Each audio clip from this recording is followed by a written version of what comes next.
అంట లోతులు గుండా పయనిస్తేనే గాని అవగాహన లేని వారిగానే ఉండిపోతామంట. దావీదు దేవుడు చెవులు గలవాడు అంటూ ఆయనకు ఎలాగ ప్రార్థన చేయాలి, ఎటువంటి ప్రార్థన చేయాలి, ఆయన వినాలి.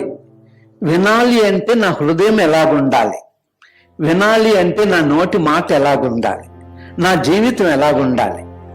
మళ్ళీ ఆయన చూస్తున్న దేవుడు నా హృదయాన్ని చూస్తాడు, నా జీవితాన్ని చూస్తాడు అనే ఆలోచన మనం కలిగి ఉండాలి. దావీదు యొక్క ప్రార్థన చూడండి ఎంత గొప్పదో.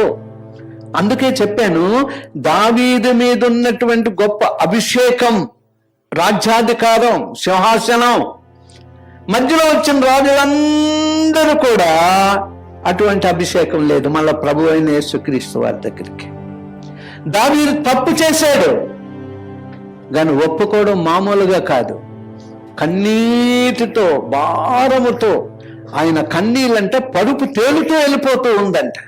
అటువంటి ప్రార్థన క్షమించి మళ్ళా దేవుడు ఎటువంటి అభిషేకముతో దావీదు నిన్నుకున్నాడో అదే జీవితంలో ఆయన కొనసాగేలాగా దావీదుని